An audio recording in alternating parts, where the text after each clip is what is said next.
Gorakhpur news में सभी का स्वागत है। मैं हूं मोहम्मद तबरेज सिद्दीकी।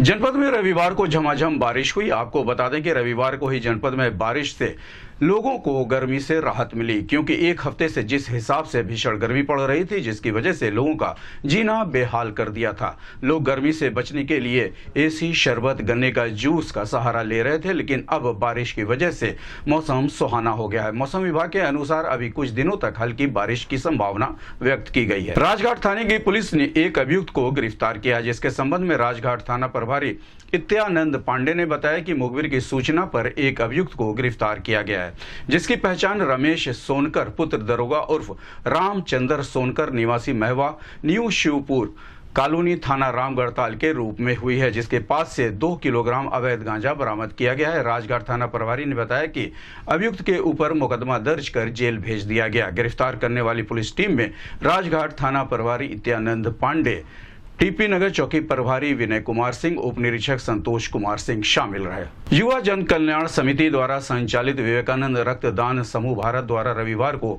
जिला अस्पताल के ब्लड बैंक में रक्तदान शिविर का आयोजन किया गया। इस दौरान मुख्य अतिथि के रूप में पहुंचे उत्तर प्रदेश सरकार के व्यापारी कल्याण बोर्ड के उपाध्यक्ष पुष्पदंत जैन ने फीता काटकर रक्तदान शिविर का शुभारंभ किया, जिसमें स्वेच्छा से पहुंचे नागरिकों ने रक्तदान किया। जिसके संबंध में उत्तर प्रदेश सरकार के व्यापारी कल्याण बोर्ड के उपाध्यक्ष पुष्पदंत जैन ने बताया कि युवा कल्याण समिति के द्वारा रक्तदान शिविर का आयोजन किया गया है, जो कि बहुत ही सराहनीय कार्य है।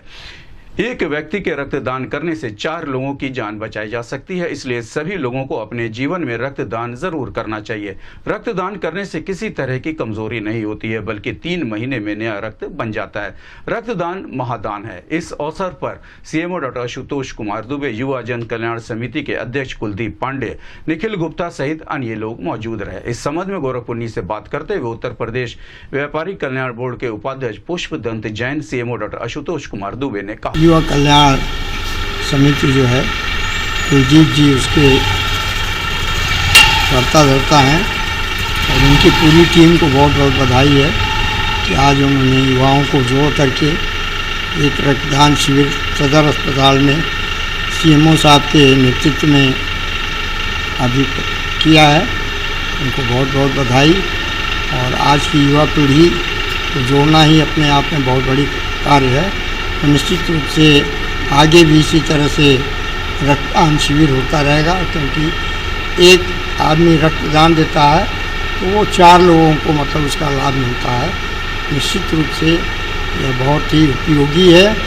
आज के समय में हर व्यक्ति को जो रक्तदान कर सकता है उसको करना चाहिए। और यह मतलब पुनीत कार्य है। इसमें तमाम समाज सेवी संस्थाएँ वो भी रक्तदान कराती रहती हैं। और हमारे कुलजीत जी जो है युवा जन कल्याण समिति के बैनर पर सदा सेवा कार्य करते रहते हैं। इनको बहुत बहुत धन्यवाद। और विशेष रूप से हमारे सीएमओ साहब जो आज सदर अस्पताल का इतना सुंदर व्यवस्था सब हर तरह से गोरखपुर के अंदर इतनी अच्छी व्यवस्था पहले नहीं थी।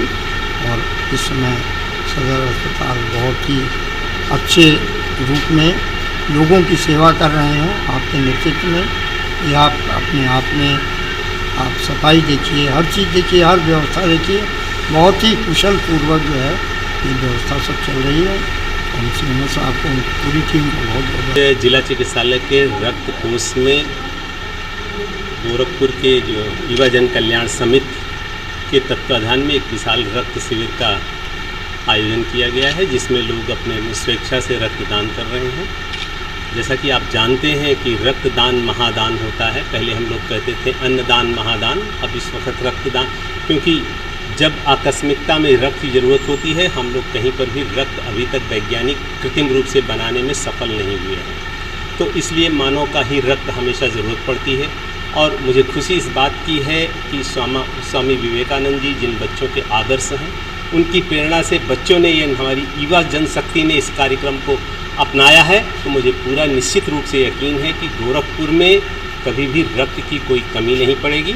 बच्चों के इस प्रोत्साहन और साहसी कार्यक्रम के लिए मैं बधाई देता हूँ, भूल भूल प्रशंसा करता हूँ और प्रभु से कामना करता हूँ गोरखपुर के समस्त नवयुवकों को ये अपने क्लब से जोड़ें और जिससे सारे बच्चे जो है इस तरह से जिसके साथ युवा शक्ति लग जाती है वह महाशक्ति बन जाता है। मैं निश्चित रूप से करता हूं कि अगर गोरखपुर के रक्त कोष से हमारी यह युवा शक्ति जुड़ जाएगी तो हम निश्चित रूप से गोरखपुर की समस्त जनवासियों को रक्त की आवश्यकताओं को पूर्ति कर सकेंगे। प्रभु न करें कि कभी किसी को रक्त की आवश्यकता पड़े, लेकिन अगर पड़ती है तो हमारा यह चिकित्सालय रक्त देने में हमेशा अग्रणी रहता है।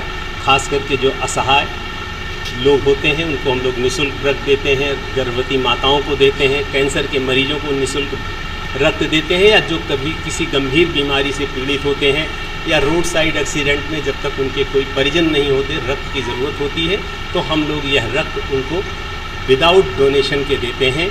तो इस कार्यक्रम में बच्चों ने सहयोग किया है। मैं बच्चों को हृदय से धन्यवाद देता हूं और प्रभु से कामना करता हूं कि अपनी जनशक्ति को बढ़ाएं और ज़्यादा से ज़्यादा बच्चे रक्तदान को देना सुनिश्चित करें। आपदा विभाग के द्वारा बाढ़ पीड़ितों को राशन किट का वितरण किया गया, जिसके संबंध में एडीएम फाइनेंस विनीत कुमार सिंह ने बताया कि अभी राप्ती व घाघरा नदियों का जल स्तर बढ़ा हुआ है, जिसकी वजह से गोला में 40 गाँव प्रभावित थे। अब नदी का जल स्तर धीरे धीरे घट रहा है।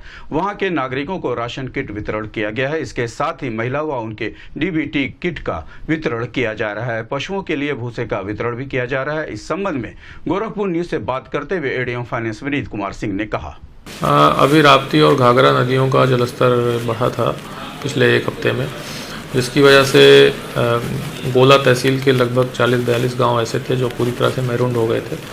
अब जलस्तर धीरे धीरे नीचे जा रहा है और गांव पुनः जो है वहाँ पे जनजीवन सामान्य हो रहा है। तो ऐसे प्रभावित गाँव में प्रभावित परिवारों को शासन के द्वारा मानक निर्धारित है राशन किट वितरण के लिए।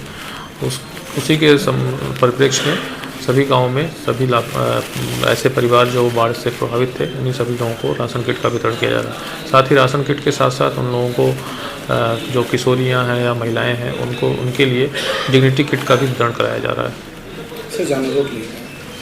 हाँ, ऐसी स्थिति जब होती है कि गांव पूरी तरह से मैरून हो गए हैं तो पशुओं के चारे को लेकर भी समस्या उत्पन्न होती है, जिसके क्रम में शासन से निर्देश प्राप्त हैं उत्तर प्रदेश सरकार के द्वारा और माननीय मुख्यमंत्री जी के द्वारा। तो उस निर्देश के क्रम में ऐसे सभी गाँवों में सभी पशुपालकों को भूसे का भी वितरण